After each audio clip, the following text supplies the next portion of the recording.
নমস্কার বন্ধুরা, সাউথ দীপাঞ্জন চ্যানেলে আপনাদের সকলকে স্বাগত জানাই। আপনারা শুনছেন শ্রীমকথিত শ্রী শ্রী রামকৃষ্ণ কথামৃত দ্বাদশ পর্ব নিয়ে আপনাদের কাছে চলে এসেছি। চলুন আজকের পর্বটি শুরু করা যাক। তব কথামৃতং তপ্ত জীবনং কবিভিরীরিতং কল্মষাপহম শ্রবণমঙ্গলং শ্রীমদাততং ভুবি গৃণন্তি যে ভুরিদা জনা। দ্বাদশ খণ্ড শিথির ব্রাহ্ম সমাজ পুনর্বার দর্শন ও বিজয়কৃষ্ণ প্রভৃতি ব্রাহ্ম ভক্তদিগকে উপদেশ ও তাহাদের সহিত আনন্দ। প্রথম পরিচ্ছেদ শ্রী রামকৃষ্ণ সমাধি মন্দিরে। আবার ব্রাহ্ম ভক্তেরা শিথির ব্রাহ্ম সমাজে মিলিত হইলেন। কালী পূজার পরদিন কার্তিক মাসের শুক্লা প্রতিপদ তিথি 19 অক্টোবর 1884, বাংলার চৌঠা কার্তিক রবিবার। এবার শরতের মহোৎসব। শ্রীযুক্ত বেণীমাধব পালের মনোহর উদ্যানবাটিতে আবার ব্রাহ্ম সমাজের অধিবেশন হইল। প্রাতঃকালের উপাসনাদি হইয়া গিয়াছে।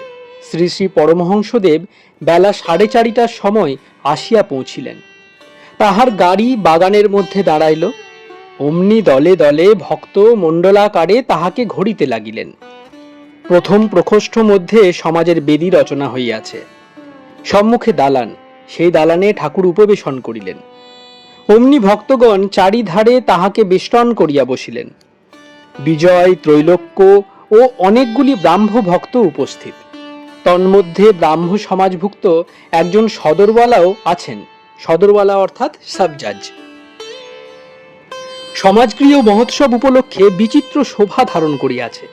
কোথাও নানা বর্ণের পতাকা, মধ্যে মধ্যে হর্মপুরী বা বাতায়ন পথে নয়নরঞ্জন সুন্দর পাদব বিভ্রমকারী বৃক্ষপল্লব। সম্মুখে পূর্ব পরিচিত সেই সরোবরের স্বচ্ছ সলিল মধ্যে শরতের সুনীল নভমণ্ডল প্রতিভাসিত হইতেছে। উদ্যানস্থিত রাঙা রাঙা পদগুলির দুই পার্শ্বে সেই পূর্ব পরিচিত ফল পুষ্পের বৃক্ষশ্রেণী। আজ ঠাকুরের শ্রীমুখ নিঃসৃত সেই বেদধ্বনি ভক্তেরা আবার শুনিতে পাইবেন।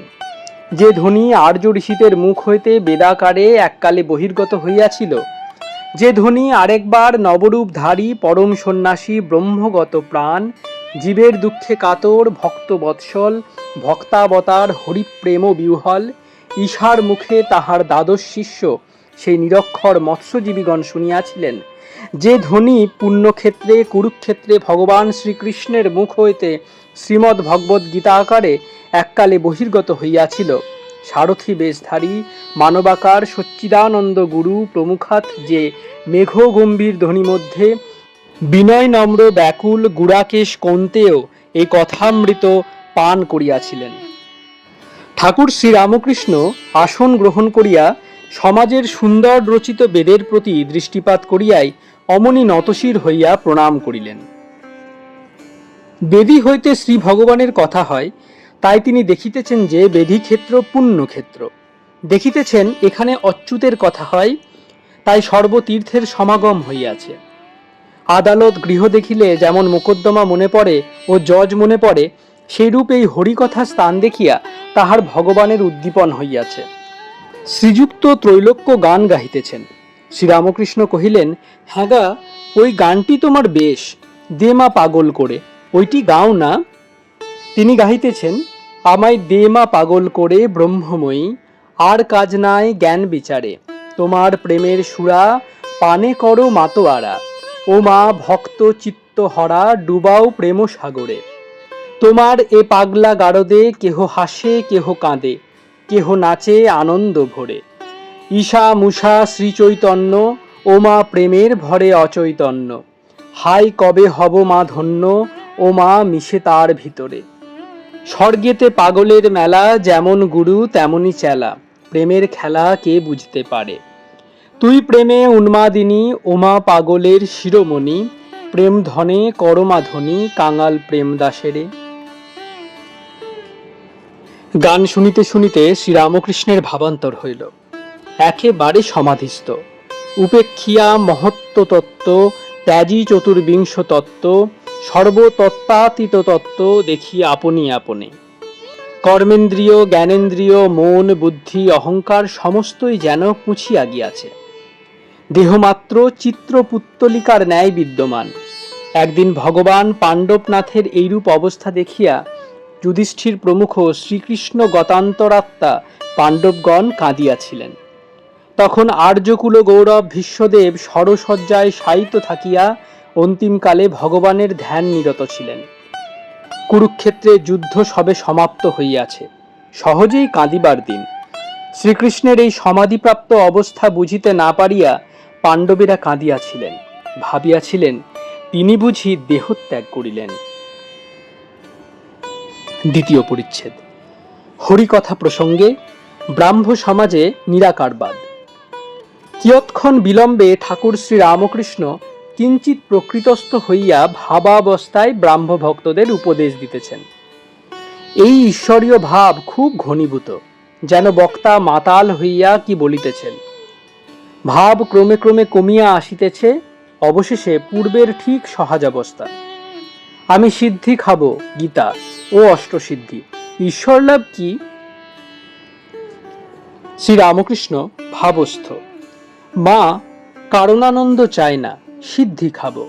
সিদ্ধি কিনা বস্তু লাভ, অষ্টসিদ্ধির সিদ্ধি নয়, সে অর্থাৎ অনিমা লঘিমাদি সিদ্ধির কথা কৃষ্ণ অর্জুনকে বলেছিলেন। ভাই, যদি দেখো যে অষ্টসিদ্ধির একটি সিদ্ধি কারো আছে, তাহলে জেনো যে সে ব্যক্তি আমাকে পাবে না। কেননা সিদ্ধি থাকলেই অহংকার থাকবে, আর অহংকারের লেশ থাকলে ভগবানকে পাওয়া যায় না। আরেক আছে প্রবর্তক, সাধক, সিদ্ধ, সিদ্ধের সিদ্ধ। যে ব্যক্তি সবে ঈশ্বরের আরাধনায় প্রবৃত্ত হয়েছে, সে প্রবর্তকের থাক। প্রবর্তক ফুটা কাটে, তিলক মালা পরে, বাহিরে খুব আচার করে। সাধক আরও এগিয়ে গেছে, তার লোক দেখানো ভাব কমে যায়। সাধক ঈশ্বরকে পাবার জন্য ব্যাকুল হয়, আন্তরিক তাকে ডাকে, তার নাম করে, তাকে সরল অন্তঃকরণে প্রার্থনা করে। সিদ্ধকে, যার নিশ্চয়াত্মিকা বুদ্ধি হয়েছে যে ঈশ্বর আছেন আর তিনি সব করছেন, যিনি ঈশ্বরকে দর্শন করেছেন। সিদ্ধের সিদ্ধকে, যিনি তার সঙ্গে আলাপ করেছেন, শুধু দর্শন নয়, কেউ পিতৃভাবে, কেউ বাৎসল্যভাবে, কেউ সখ্যভাবে, কেউ মধুরভাবে তার সঙ্গে আলাপ করেছেন। কাঠে আগুন নিশ্চিত আছে এই বিশ্বাস, আর কাঠ থেকে আগুন বার করে ভাত রেঁধে খেয়ে শান্তি আর তৃপ্তি লাভ করা দুটি ভিন্ন জিনিস। ঈশ্বরীয় অবস্থার ইতি করা যায় না, তারে বাড়া আছে। বিষয়ীর ঈশ্বর ব্যাকুলতা ও ঈশ্বর লাভ দৃঢ় হও। শ্রীরামকৃষ্ণ ভাবস্থ, এরা ব্রহ্মজ্ঞানী, নিরাকারবাদী, তা বেশ। ব্রাহ্ম ভক্তদের প্রতি একটাতে দৃঢ় হও, হয় সাকারে নয় নিরাকারে, তবে ঈশ্বর লাভ হয়, নচেত হয় না। দৃঢ় হলে সাকারবাদীও ঈশ্বর লাভ করবে, নিরাকারবাদীও করবে। মিশ্রির রুটি সিধে করে খাও আর আর করে খাও, মিষ্ট লাগবে। সকলের হাস্য। কিন্তু দৃঢ় হতে হবে, ব্যাকুল হয়ে তাকে ডাকতে হবে। বিষয়ীর ঈশ্বর কিরূপ জানো? যেমন খুড়ি জেঠির কোদল শুনে ছেলেরা খেলা করবার সময় পরস্পর বলে, আমার ঈশ্বরের দিব্যি। আর যেমন কোনো ফিটবাবু পান চিবুতে চিবুতে হাতে স্টিক ধরে বাগানে বেড়াতে বেড়াতে একটি ফুল তুলে বন্ধুকে বলে, ঈশ্বর কি বিউটিফুল ফুল করেছেন। কিন্তু এই বিষয়ীর ভাব ক্ষণিক, যেন তপ্ত লোহার উপর জলের ছিটে। একটার উপর দৃঢ় হতে হবে, ডুব দাও, না দিলে সমুদ্রের ভিতর রত্ন পাওয়া যায় না, জলের উপর কেবল ভাসলে পাওয়া যায় না। এই বলিয়া ঠাকুর শ্রী রামকৃষ্ণ যে গানে কেশবাদী ভক্তদের মন মুগ্ধ করিতেন, সেই গান সেই মধুর কণ্ঠে গাইতেছেন। সকলের বোধ হইতেছে যেন স্বর্গধামে বা বৈকুণ্ঠে বসিয়া আছেন। ডুব ডুব ডুব ডুব সাগরে আমার মন, ডুব ডুব ডুব ডুব সাগরে আমার মন, তলাতল পাতাল খুঁজলে, তলাতল পাতাল খুঁজলে পাবি রে প্রেম রত্ন ধন, পাবি রে প্রেম রত্ন ধন, ডুব ডুব ডুব ডুব সাগরে আমার মন। তৃতীয় পরিচ্ছেদ, ব্রাহ্ম ভক্ত সঙ্গে ব্রাহ্ম সমাজ ও ঈশ্বরের ঐশ্বর্য বর্ণনা। শ্রীরামকৃষ্ণ, ডুব দাও, ঈশ্বরকে ভালোবাসতে শেখো, তার প্রেমে মগ্ন হও। দেখো তোমাদের উপাসনা শুনছি, কিন্তু তোমাদের ব্রাহ্ম সমাজে ঈশ্বরের ঐশ্বর্য অত বর্ণনা করো কেন? হে ঈশ্বর, তুমি আকাশ করিয়াছ, বড় বড় সমুদ্র করিয়াছ, চন্দ্রলোক, সূর্যলোক, নক্ষত্রলোক সব করিয়াছ। এসব কথায় আমাদেরও তো কাজ কি? সব লোক বাবুর বাগান দেখে অবাক, কেমন গাছ, কেমন ফুল, কেমন ঝিল, কেমন বৈঠকখানা, কেমন তার ভিতর ছবি, এইসব দেখেই অবাক। কিন্তু কই বাগানের মালিক যে বাবু, তাকে খোঁজে কজন? বাবুকে খোঁজে দু একজনা। ঈশ্বরকে আকুল হয়ে খুঁজলে তাকে দর্শন হয়, তার সঙ্গে আলাপ হয়, কথা হয়। যেমন আমি তোমাদের সঙ্গে কথা করছি, সত্যি বলছি দর্শন হয়। এ কথা কারেই বা বলছি, কে বা বিশ্বাস করে? শাস্ত্র না প্রত্যক্ষ? The law of revelation. Sri Ramakrishna, শাস্ত্রের ভিতর কি ঈশ্বরকে পাওয়া যায়? শাস্ত্র পড়ে হদ্দ অস্তিমাত্র বোধ হয়, কিন্তু নিজে ডুব না দিলে ঈশ্বর দেখা দেন না। ডুব দেবার পর তিনি নিজে জানিয়ে দিলে তবে সন্দেহ দূর হয়। বই হাজার পড়ো, মুখে হাজার শ্লোক বলো, ব্যাকুল হয়ে তাতে ডুব না দিলে তাকে ধরতে পারবে না। শুধু পাণ্ডিত্যে মানুষকে ভোলাতে পারবে, কিন্তু তাকে পারবে না। শাস্ত্র, বই, শুধু এসব তাতে কি হবে? তার কৃপা না হলে কিছু হবে না। যাতে তার কৃপা হয়, ব্যাকুল হয়ে তার চেষ্টা করো। কৃপা হলে তার দর্শন হবে, তিনি তোমাদের সঙ্গে কথা কইবেন। ব্রাহ্ম সমাজ ও সাম্য, ঈশ্বরের বৈষম্য দোষ। সদরওয়ালা, মহাশয়, তার কৃপা কি একজনের উপর বেশি আরেকজনের উপর কম? তাহলে যে ঈশ্বরের বৈষম্য দোষ হয়। শ্রীরামকৃষ্ণ, সে কি? ঘোড়াটাও টা আর সরাটাও টা। তুমি যা বলছো, ঈশ্বর বিদ্যাসাগর ওই কথা বলেছিল মহাশয়, তিনি কি কারুকে বেশি শক্তি দিয়েছেন, কারুকে কম শক্তি দিয়েছেন? আমি বললাম, বিভুরূপে তিনি সকলের ভিতর আছেন। আমার ভিতরে যেমনই, পিঁপড়েটির ভিতরেও তেমনই, কিন্তু শক্তি বিশেষ আছে।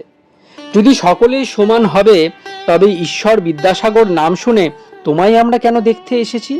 তোমার কি দুটো শিং বেরিয়েছে? তা নয়, তুমি দয়ালু, তুমি পণ্ডিত, এইসব গুণ তোমার অপরের চেয়ে বেশি আছে, তাই তোমার এত নাম। দেখো না, এমন লোক আছে যে একলা 100 লোককে হারাতে পারে, আবার এমন আছে একজনের ভয়ে পালায়। যদি শক্তি বিশেষ না হয়, লোকে কেশবকে এত মানত কেন? গীতায় আছে, যাকে অনেকে গণে মানে তা বিদ্যার জন্যই হোক, বা গান বাজনার জন্যই হোক, বা লেকচার দেবার জন্যই হোক, বা আর কিছুর জন্যই হোক, নিশ্চিত যেন যে তাতে ঈশ্বরের বিশেষ শক্তি আছে। ব্রাহ্মভক্ত সদরওয়ালার প্রতি, যা বলছেন মেনে নেন না। শ্রীরামকৃষ্ণ ব্রাহ্মভক্তের প্রতি, তুমি কিরকম লোক? কথায় বিশ্বাস না করে শুধু মেনে লওয়া, কপটতা। তুমি ঢং কাজ দেখছি। ব্রাহ্মভক্তটি অতিশয় লজ্জিত হইলেন। চতুর্থ পরিচ্ছেদ, ব্রাহ্ম সমাজ, কেশব ও নির্লিপ্ত সংসার, সংসার ত্যাগ। পূর্বকথা কেশবকে শিক্ষা, নির্জনে সাধন, জ্ঞানের লক্ষণ। সদরওয়ালা, মহাশয়, সংসার কি ত্যাগ করতে হবে? শ্রীরামকৃষ্ণ, না, তোমাদের ত্যাগ কেন করতে হবে? সংসারে থেকেই হতে পারে, তার আগে দিন কতক নির্জনে থাকতে হয়। নির্জনে থেকে ঈশ্বরের সাধনা করতে হয়। বাড়ির কাছে এমনই একটি আড্ডা করতে হয়, যেখান থেকে বাড়িতে এসে অমনি একবার ভাত খেয়ে যেতে পারো। কেশব সেন, প্রতাপ এরা সব বলেছিল, মহাশয়, আমাদের জনক রাজার মতো। আমি বললুম, জনক রাজা অমনি মুখে বললেই হওয়া যায় না। জনক রাজা হেট মুন্ড হয়ে আগে নির্জনে বসে কত তপস্যা করেছিল। তোমরা কিছু করো, তবে তো জনক রাজা হবে। অমুক খুব তরতর করে ইংরাজি লিখতে পারে, তা কি একেবারে লিখতে পেরেছিল? সে গরিবের ছেলে, আগে একজনের বাড়িতে থেকে তাদের রেঁধে দিত আর দুটি দুটি খেত। অনেক কষ্টে লেখাপড়া শিখেছিল, তাই এখন তরতর করে লিখতে পারে। কেশব সেনকে আরো বলেছিলুম, নির্জনে না গেলে শক্ত রোগ সারবে কেমন করে? রোগটি হচ্ছে বিকার। আবার যে ঘরে বিকারী রোগী, সেই ঘরেই আচার, তেঁতুল আর জলের জ্বালা। তার রোগ সারবে কেমন করে? আচার, তেঁতুল, এই দেখো। বলতে বলতে আমার মুখে জল এসেছে। সকলের হাস্য। সম্মুখে থাকলে কি হয় সকলেই তো জানো। মেয়ে মানুষ পুরুষের পক্ষে এই আচার, তেঁতুল, ভোগ বাসনা, জলের জ্বালা, বিষয় তৃষ্ণার শেষ নাই। আর এই বিষয় রোগীর ঘরে। এতে কি বিকার রোগ সারে? দিন কতক ঠাঁই নাড়া হয়ে থাকতে হয়, যেখানে আচার, তেঁতুল নাই, জলের জ্বালা নাই। তারপর নীরব হয়ে আবার সেই ঘরে এলে আর ভয় নাই। তাকে লাভ করে সংসারে এসে থাকলে আর কামিনী কাঞ্চনে কিছু করতে পারে না। তখন জনকের মতো নির্লিপ্ত হতে পারবে। কিন্তু প্রথমাবস্থায় সাবধান হওয়া চাই। খুব নির্জনে থেকে সাধনা করা চাই। অসত্য গাছ যখন চারা থাকে তখন চারিদিকে বেড়া দেয়, পাছে ছাগল গরুতে নষ্ট করে। কিন্তু গুঁড়ি মোটা হলে আর বেড়ার দরকার থাকে না। হাতি বেঁধে দিলেও গাছের কিছু করতে পারে না। যদি নির্জনেতে সাধন করে ঈশ্বরের পাদপদ্মে ভক্তি লাভ করে বলো, বাড়ি গিয়ে সংসার করো, কামিনী কাঞ্চনে তোমার কিচ্ছু করতে পারবে না। নির্জনে দই পেতে মাখন তুলতে হয়। জ্ঞান ভক্তিরূপ মাখন যদি একবার মনরূপ দুধ থেকে তোলা হয়, তাহলে সংসার রূপ জলের উপর রাখলে নির্লিপ্ত হয়ে ভাসবে। কিন্তু মনকে কাঁচা অবস্থায়, দুধের অবস্থায় যদি সংসার রূপ জলের উপর রাখো, তাহলে দুধে জলে মিশিয়ে যাবে। তখন আর মন নির্লিপ্ত হয়ে ভাসতে পারবে না। ঈশ্বর লাভের জন্য সংসারে থেকে এক হাতে ঈশ্বরের পাদপদ্ম ধরে থাকবে, আর এক হাতে কাজ করবে। যখন কাজ থেকে অবসর হবে, তখন দুই হাতেই ঈশ্বরের পাদপদ্ম ধরে থাকবে। তখন নির্জনে বাস করবে, কেবল তার চিন্তা আর সেবা করবে। সদরওয়ালা আনন্দিত হইয়া, মহাশয়, এ অতি সুন্দর কথা। নির্জনে সাধন চাইবই কি? ওইটি আমরা ভুলে যাই, মনে করি একেবারে জনক রাজা হয়ে পড়েছি। শ্রীরামকৃষ্ণ ও সকলের হাস্য। সংসার ত্যাগের যে প্রয়োজন নাই, বাড়িতে থেকেও ঈশ্বরকে পাওয়া যায়, এ কথা শুনেও আমার শান্তি ও আনন্দ হলো। শ্রীরামকৃষ্ণ, ত্যাগ তোমাদের কেন করতে হবে? যে কালে যুদ্ধ করতেই হবে, কেল্লা থেকেই যুদ্ধ ভালো। ইন্দ্রিয়ের সঙ্গে যুদ্ধ, খিদে তৃষ্ণা এসবের সঙ্গে যুদ্ধ করতে হবে। এ যুদ্ধ সংসার থেকেই ভালো। আবার কলিতে অন্নগত প্রাণ, হয়তো খেতেই পেলে না, তখন ঈশ্বর টিশ্বর সব ঘুরে যাবে। একজন তার মাগকে বলেছিল, আমি সংসার ত্যাগ করে চললুম। মাগটি একটু জ্ঞানী ছিল। সে বললে, কেন তুমি ঘুরে ঘুরে বেড়াবে? যদি পেটের ভাতের জন্য 10 ঘরে যেতে না হয়, তবে যাও। তা যদি হয়, তাহলে এই এক ঘরই ভালো। তোমরা ত্যাগ কেন করবে? বাড়িতে বরং সুবিধা, আহারের জন্য ভাবতে হবে না। সহবাস সদারার সঙ্গে, তাতে দোষ নাই। শরীরের যখন যেটি দরকার কাছেই পাবে। রোগ হলে সেবা করবার লোক কাছে পাবে। জনক, ব্যাস, বশিষ্ঠ জ্ঞান লাভ করে সংসারে ছিলেন। এরা দুখানা তরবার ঘোরাতেন, একখানা জ্ঞানের, একখানা কর্মের। সদরওয়ালা, মহাশয়, জ্ঞান হয়েছে তা কেমন করে জানবো? শ্রীরামকৃষ্ণ, জ্ঞান হলে তাকে তথা ঈশ্বরকে আর দূরে দেখায় না, তিনি বোধ হয় না। তখন ইনি হৃদয়ের মধ্যে তাকে দেখা যায়। তিনি সকলেরই ভিতরে আছেন, যে খোঁজে সেই পায়। সদরওয়ালা, মহাশয়, আমি পাপী, কেমন করে বলি যে তিনি আমার ভিতর আছেন? ব্রাহ্ম সমাজ, খ্রিস্ট ধর্ম ও পাপবাদ। শ্রীরামকৃষ্ণ, ওই তোমাদের পাপ আর পাপ, এসব বুঝি খ্রিস্টানি মত? আমায় একজন একখানি বই তথা বাইবেল দিলে, একটু পড়া শুনলাম, তাতে কেবল ওই এক কথা, পাপ আর পাপ। আমি তার নাম করেছি, ঈশ্বর কি রাম কি হরি বলেছি, আমার আবার পাপ? এমন বিশ্বাস থাকা চায়, নাম মাহাত্মে বিশ্বাস থাকা চায়। সদরওয়ালা, মহাশয়, কেমন করে ওই বিশ্বাস হয়? শ্রীরামকৃষ্ণ: তাতে অনুরাগ করো। তোমাদেরই গানে আছে, প্রভু বিনে অনুরাগ করে যজ্ঞ যাগ, তোমার কি যায় জানা? যাতে এরূপ অনুরাগ, এরূপ ঈশ্বরে ভালোবাসা হয়, তার জন্য যার কাছে গোপনে ব্যাকুল হয়ে প্রার্থনা করো আর কাঁদো। মাগের ব্যামো হলে কি, টাকা লোকসান হলে কি, কর্মের জন্য লোকে এক ঘটি কাঁদে, ঈশ্বরের জন্য কে কাঁদছে বলো দেখি? পঞ্চম পরিচ্ছেদ। আম মুক্তারি দাও, গৃহস্থের কর্তব্য কতদিন? ত্রৈলোক্য: মহাশয়, এদের সময় কই, ইংরেজের কর্ম করতে হয়। শ্রীরামকৃষ্ণ সদরওয়ালার প্রতি: আচ্ছা, তাকে আম মুক্তারি দাও।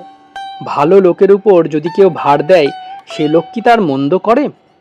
তার উপর আন্তরিক সব ভার দিয়ে তুমি নিশ্চিন্ত হয়ে বসে থাকো। তিনি যা কাজ করতে দিয়েছেন তাই করো। বিড়ালছানার পাটোয়ারি বুদ্ধি নাই, মা মা করে। মা যদি হেসেলে রাখে, সেইখানেই পড়ে আছে, কেবল মিউ মিউ করে ডাকে। মা যখন গৃহস্থের বিছানায় রাখে, তখনও সেই ভাব, মা মা করে। সদরওয়ালা: আমরা গৃহস্থ, কতদিন এসব কর্তব্য করতে হবে? শ্রীরামকৃষ্ণ: তোমার কর্তব্য আছে বই কি। ছেলেদের মানুষ করা, স্ত্রীকে ভরণ পোষণ করতে, তোমার অবর্তমানে স্ত্রীর ভরণ পোষণে জোগাড় করে রাখতে হবে। তা যদি না করো, তাহলে তুমি নির্দয়। সুখদেবাদি দয়া রেখেছিলেন, দয়া যার নাই সে মানুষই নয়। সদরওয়ালা: সন্তান প্রতিপালন কতদিন? শ্রীরামকৃষ্ণ: সাবালক হওয়া পর্যন্ত। পাখি বড় হলে যখন সে আপনার ভার নিতে পারে, তখন তাকে ধাড়ি ঠোকরায়, কাছে আসতে দেয় না। সকলের হাস্য। সদরওয়ালা: স্ত্রীর প্রতি কি কর্তব্য? শ্রীরামকৃষ্ণ: তুমি বেঁচে থাকতে থাকতে ধর্ম উপদেশ দেবে, ভরণ পোষণ করবে। যদি সতী হয়, তোমার অবর্তমানে তার খাবার জোগাড় করে রাখতে হবে।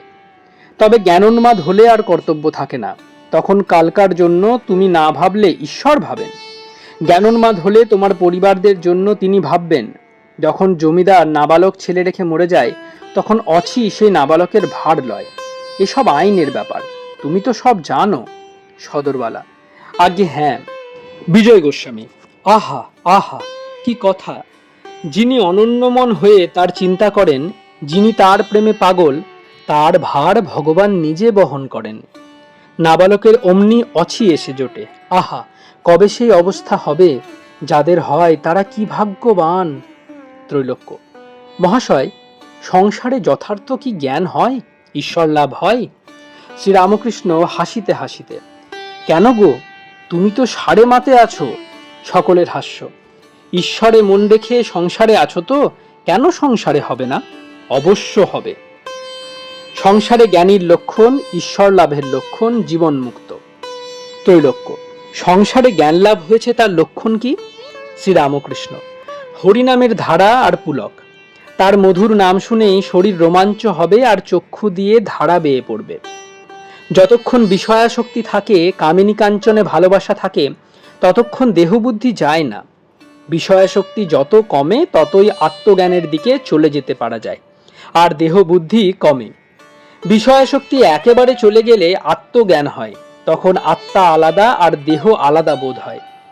নারিকেলের জল না শুকুলে দা দিয়ে কেটে শ্বাস আলাদা মালা আলাদা করা কঠিন হয়। জল যদি শুকিয়ে যায়, তাহলে নড় করে, শ্বাস আলাদা হয়ে যায়। একে বলে খড় নারিকেল। ঈশ্বর লাভ হলে লক্ষ্য নেই যে সে ব্যক্তি খড় নারিকেলের মতো হয়ে যায়, দেহাত্ম বুদ্ধি চলে যায়। দেহের সুখ দুঃখে তার সুখ দুঃখ বোধ হয় না।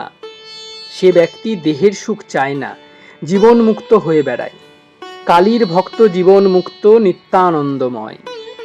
যখন দেখবে ঈশ্বরের নাম করতেই অশ্রু আর পুলক হয়, তখন জানবে কামিনী কাঞ্চনে আসক্তি চলে গেছে, ঈশ্বর লাভ হয়েছে। দেশলাই যদি শুকনো হয়, একটা ঘষলেই দপ করে জ্বলে ওঠে, আর যদি ভিজে হয়, 50টা ঘষলেও কিছু হয় না, কেবল কাঠিগুলো ফেলা যায়। বিষয় রসে রসে থাকলে, কামিনী কাঞ্চন রসে মন ভিজে থাকলে ঈশ্বরের উদ্দীপনা হয় না। হাজার চেষ্টা করো, কেবল পণ্ডশ্রম। বিষয় রস শুকুলে তৎক্ষণাৎ উদ্দীপন হয়। উপায় ব্যাকুলতা, তিনি যে আপনার মা। ত্রৈলোক্য: বিষয়রস শুকোবার এখন উপায় কি? শ্রীরামকৃষ্ণ। মার কাছে ব্যাকুল হয়ে ডাকো, তার দর্শন হলে বিষয়রস শুকিয়ে যাবে, কামিনী কাঞ্চনে আসক্তি সব দূরে চলে যাবে।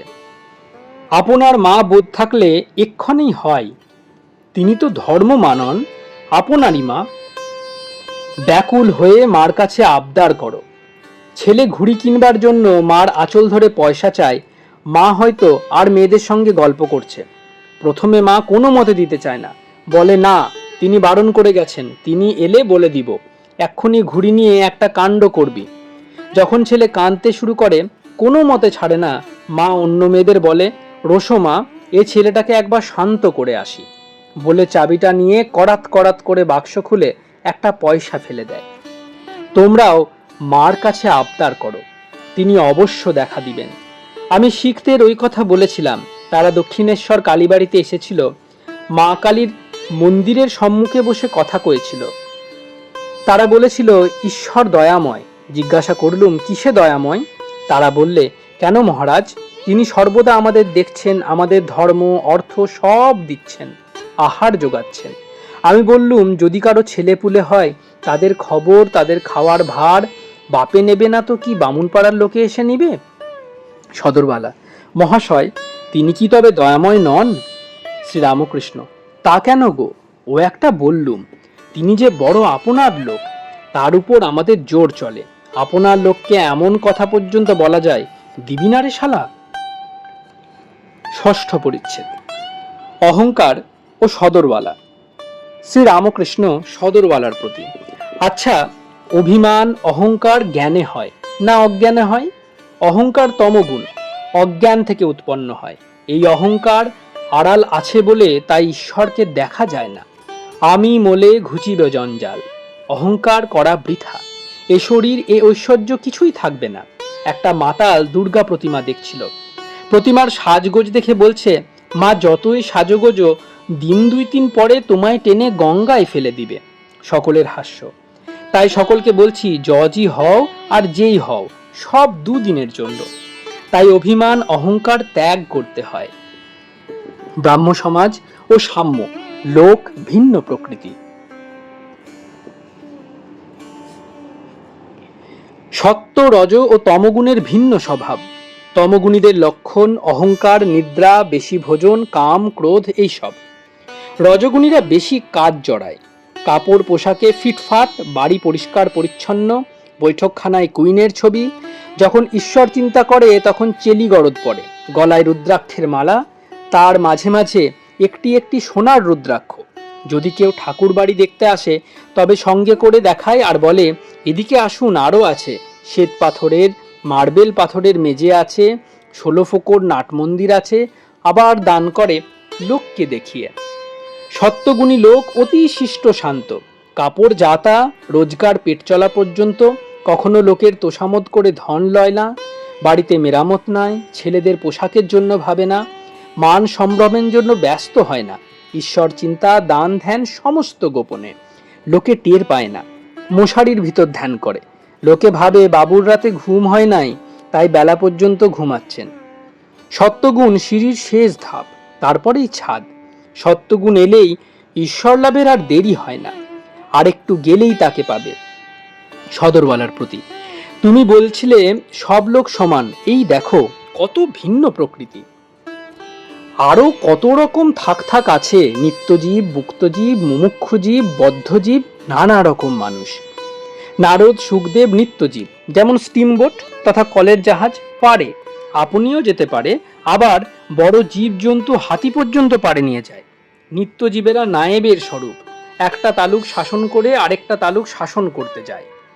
আবার মুমুক্ষু জীব আছে, যারা সংসার জাল থেকে মুক্ত হওয়ার জন্য ব্যাকুল হয়ে প্রাণপণে চেষ্টা করছে। এদের মধ্যে 2-1 জাল থেকে পালাতে পারে, তারা মুক্তজীব। নিত্যজীবেরা এক একটা শিয়ানা মাছের মতো, কখনো জালে পড়ে না। কিন্তু বদ্ধজীব, সংসারী জীব, তাদের হুঁশ নাই, তারা জালে পড়েই আছে, অথচ জালে বদ্ধ হয়েছি এরূপ জ্ঞানও নাই। এরা হরিকথা সম্মুখে হলে সেখান থেকে চলে যায়, বলে হরিনাম মরবার সময় হবে, এখন কেন? আবার মৃত্যুশয্যায় শুয়ে পরিবার কিংবা ছেলেদের বলে, প্রদীপে অত সলতে কেন, একটা সলতে দাও। তা না হলে তেল পুড়ে যাবে। আর পরিবার ও ছেলেদের মনে করে কাঁদে আর বলে, হাই আমি মলে এদের কি হবে। আর বদ্ধজীব যাতে এত দুঃখ ভোগ করে তাই আবার করে। যেমন উটের কাটা ঘাস খেতে খেতে মুখ দিয়ে দরদর করে রক্ত পড়ে, তবু কাঁটা ঘাস ছাড়ে না। এদিকে ছেলে মারা গেছে, শোকে কাতর, তবু আবার বছর বছর ছেলে হবে। মেয়ের বিয়েতে সর্বশান্ত হলো, আবার বছর বছর মেয়ে হবে। বলে কি করব, অদৃষ্টে ছিল। যদি তীর্থ করতে যায় নিজে ঈশ্বর চিন্তা করবার অবসর পায় না, কেবল পরিবারদের পুটুলি বইতে বইতে প্রাণ যায়। ঠাকুরের মন্দিরে গিয়ে ছেলেকে চরণামৃত খাওয়াতে, গড়াগড়ি দেওয়াতেই ব্যস্ত। বদ্ধজীব নিজের আর পরিবারদের পেটের জন্য দাসত্ব করে, আর মিথ্যা কথা, প্রবঞ্চনা, তোষামদ করে ধন উপায় করে। যারা ঈশ্বর চিন্তা করে, ঈশ্বরের ধ্যানে মগ্ন হয়, বদ্ধজীব তাদের পাগল বলে উড়িয়ে দেয়। সদরওয়ালার প্রতি, মানুষ কত রকম দেখো, তুমি সব এক বলছিলে, কত ভিন্ন প্রকৃতি, কারু বেশি শক্তি, কারু কম। বদ্ধজীব মৃত্যুকালে ঈশ্বরের নাম করে না। সংসারাসক্ত বদ্ধজীব মৃত্যুকালে সংসারের কথাই বলে। বাহিরে মালা জপলে, গঙ্গা স্নান করলে, তীর্থে গেলে কি হবে? সংসার আসক্তি ভিতরে থাকলে মৃত্যুকালে সেটি দেখা যায়। কত আবোল তাবোল বকে, হয়তো বিকারের খেয়ালে হলুদ, পাঁচফোড়ন, তেজপাতা বলে চেঁচিয়ে উঠল। সুখ পাখি সহজ বেলা রাধাকৃষ্ণ বলে, বিল্লি ধরলে নিজের বুলি বেরোয়, ক্যাঁ ক্যাঁ করে। গীতায় আছে, মৃত্যুকালে যা মনে করবে পরলোকে তাই হবে। ভরত রাজা হরিণ হরিণ করে দেহত্যাগ করেছিল, তাই হরিণ জন্ম হলো। ঈশ্বর চিন্তা করে দেহত্যাগ করলে ঈশ্বর লাভ হয়, আর এই সংসারেতে আসতে হয় না। ব্রাহ্মভক্ত মহাশয় অন্য সময় ঈশ্বর চিন্তা করেছে, কিন্তু মৃত্যুর সময় করে নাই বলে কি আবার এই সুখ দুঃখময় সংসারে আসতে হবে? কেন, আগে তো ঈশ্বর চিন্তা করেছিল। শ্রীরামকৃষ্ণ, জীব ঈশ্বর চিন্তা করে, কিন্তু ঈশ্বরে বিশ্বাস নাই, আবার ভুলে যায়, সংসারে আসক্ত হয়। যেমন এই হাতিকে স্নান করিয়ে দিলে আবার ধুলা কাদা মাখে, মন মত্তকারী। তবে হাতিকে নাইয়েই যদি আস্তা বলে স্বাদ করিয়ে দিতে পারো, তাহলে আর ধুলা কাদা মাখতে পারে না। যদি জীব মৃত্যুকালে ঈশ্বর চিন্তা করে, তাহলে শুদ্ধ মন হয়। সে মন কামিনী কাঞ্চনে আবার আসক্ত হবার অবসর পায় না। ঈশ্বরে বিশ্বাস নাই, তাই এত কর্মভোগ। লোকে বলে যে গঙ্গা স্নানের সময় তোমার পাপগুলো তোমায় ছেড়ে গঙ্গা নদীর তীরে গাছের উপর বসে থাকে। যাই, তুমি গঙ্গা স্নান করে তীরে উঠছো, অমনি পাপগুলো তোমার ঘাড়ে আবার চেপে বসে। সকলের হাস্য। দেহত্যাগের সময় যাতে ঈশ্বর চিন্তা হয়, তাই তার আগে থাকতে উপায় করতে হয়। উপায় অভ্যাস যোগ। ঈশ্বর চিন্তা অভ্যাস করলে শেষের দিনেও তাকে মনে পড়বে। ব্রাহ্মভক্ত, বেশ কথা হলো, অতি সুন্দর কথা। শ্রীরামকৃষ্ণ, কি এলোমেলো বকলুম, তবে আমার ভাব কি জানো? আমি যন্ত্র, তিনি যন্ত্রী। আমি ঘর, তিনি ঘরণী। আমি গাড়ি, তিনি ইঞ্জিনিয়ার। আমি রথ, তিনি রথী। যেমন চালান তেমনি চলি, যেমন করান তেমনি করি। আপনারা শুনছেন শ্রীমকথিত শ্রী শ্রী রামকৃষ্ণ কথামৃত। আজকে আপনাদের সামনে দ্বাদশ পর্ব পরিবেশন করলাম। প্রণাম করার মাধ্যমে আজকের পর্বটি শেষ করব। চলুন প্রণাম করা যাক। নিরঞ্জনং নিত্যমনন্তরূপং ভক্তানুকম্পা ধৃতবিগ্রহং বৈ ঈশাবতারং পরমেশমিদং তং রামকৃষ্ণং শিরসা নমামি। জয় ঠাকুর, জয় মা, জয় স্বামীজি।